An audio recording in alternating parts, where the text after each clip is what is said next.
What up, y'all? I just gotta get on here and set the stage for this hunt that you're about to watch. You know, I mentioned a little bit in that previous video that there was a bigger buck in the area after I missed that, big mature 8-point with the broken G2. But later that day, after I had missed, I had luckily got back in there and seen the bigger buck in the area. So I was like, what's the chances, you know? You always got to be positive minded and think that that's going to happen, but you put yourself back in there, sometimes, you know, it's happening in that spot, and you can have more luck, even though it seems like everything that can go wrong is going wrong. Anyways, to set that stage, you know, I had been pretty run thin, not a lot of sleep, staying up in the butcher shop cutting deer, because we do that also till late hours at night, and then trying to get back out there in the morning. So here we are, November 6th, heading to the woods. Super excited, super optimistic. We've got some rain, we've got a little different conditions, and it's November, so we're excited. So that's to set the stage there. You go ahead, you watch these few clips, and you let me know what you think. But we're excited. All I could get, this deer came in quick, all I could get was GoPro footage. So, it's not going to be as clear as, the handheld, but I just got up in this tree. The handheld was set up, but it wasn't even an option. And the only thing I had time for was to grab my bow and hit the GoPro button. So I was excited that I did get some footage though, because it does help tell the story, and you kind of get to be in the moment with me. Other than that, self-filming is challenging, and I love that challenge. If I can get anything to show you guys that support me or help watch these, and we could run into each other or share great stories just because I can show something, that's what it means to me. It just lets that memory live on and maybe helps me teach somebody else. So I'm excited. I hope you are. Check this out, with one of the biggest public land deer I've ever encountered this far in my hunting career. Man, I'm excited for you to see it. Check it out. Woo! It is November 6th. I had taken yesterday off. It was a little warm. I was whooped. I came down with sickness from grinding too hard, probably getting no sleep. Still got work to do in the evenings and so on and so forth, but it's a little rainy today, and I really like that, and it's got some wind. So I'm back and forth. Don't think I can make these decisions easily sometimes, but I think I'm gonna get in on the ground, and the does are moving and shit. So sometimes it's stressful to think, where should I go? How should I set up? And I'm gonna go a little more loose. I got the wind in my favor today. It's 16, 17 mile an hour. I got some rain hitting the friggin' leaves to make things a little bit more or less crunchy. And I'm gonna throw my backpack on, I think, and just ground hunt until maybe I find a spot that, this is happening, I need to get up in a tree, or I'm just gonna ground hunt. And if I have to, if the backpack and all the extra gear is too much, I'll drop that somewhere and keep ground hunting. So sometimes just go in, get in the woods, and hell, Trump's president, baby. So that's just something to be happy about right there. We got some hope. But just get out there and get in it. Don't overthink it, because I know I do sometimes. But good luck, yo.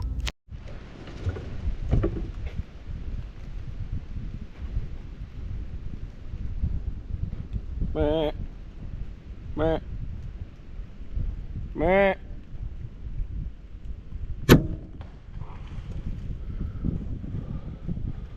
I smoked him. I smoked him.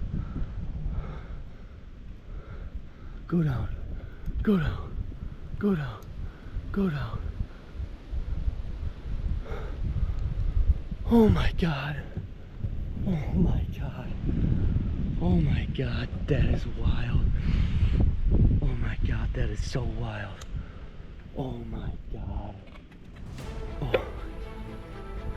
Oh my God.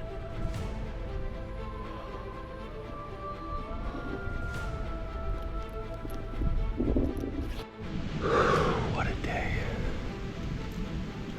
I knew I just wanted to get in here somewhere, and it's going on 9 o'clock now, so almost an hour ago I got an arrow into the 12 point that I've been chasing in here. This is public land, New York. And it's been a roller coaster. It's crazy, but it's November 6th. It's pretty warm, but it's nice and rainy and a little bit of wind. I love that shit. And I was thinking about ground hunting. I feel like I've got more intel on this book, about 500 yards down the ridge that way. But I've also had good encounters with many deer and a different buck right on this ridge. So instead of just jumping right in my stand this morning, I kind of moseyed my way in. Because being quiet with the rain, like the ground was quiet, I worked my way in, and I sat down by a fallen log, and I kind of was just letting the woods wake up. Well,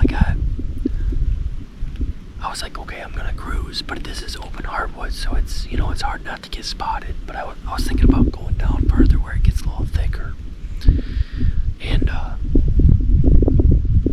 started heading down this over the ridge a little bit, and there was a spike cruising the side hill, and I know they wrapped this side hill. I mean, I had opportunities at different bucks, 100 to 200 yards down the hill, down the ridge, and I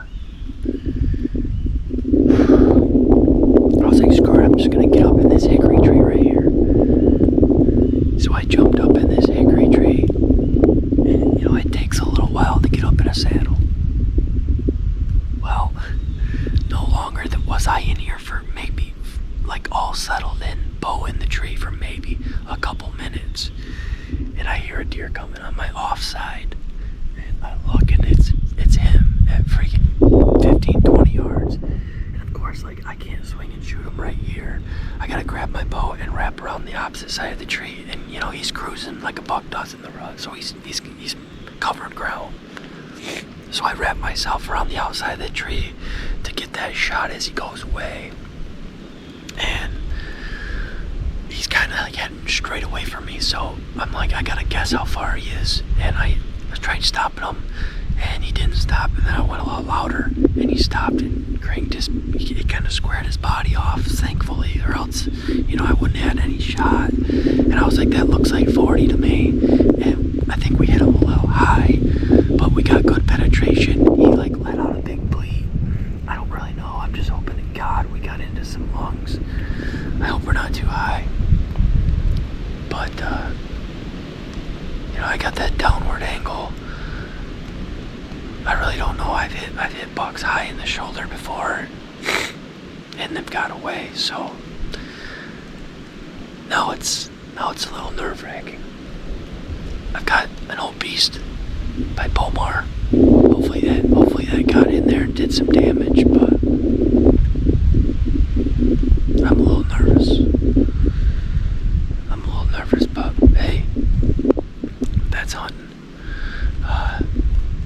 Sometimes it works out for you, sometimes it don't, and I just hope that I got into some lungs. I mean, it looked like it penetrated pretty deep, so we'll be in touch. Stay tuned. And November's crazy, man. It's a roller coaster of emotions. I mean, I'm pretty positive it was a blurry picture, but I'm pretty positive this buck was on a camera 500 to 600 yards down the ridgeline last night. So I mean, for me to set up on this ridge and have him show up the way he did is just insane. To pick the tree that he's gonna walk 12 yards by is nuts. So let's hope he's dead. That's all we can do. One step in front of the other. You can't change the shot. We can't change the past. I missed a great buck the other day. You can't change that shit. We can just go forward. So let's keep going.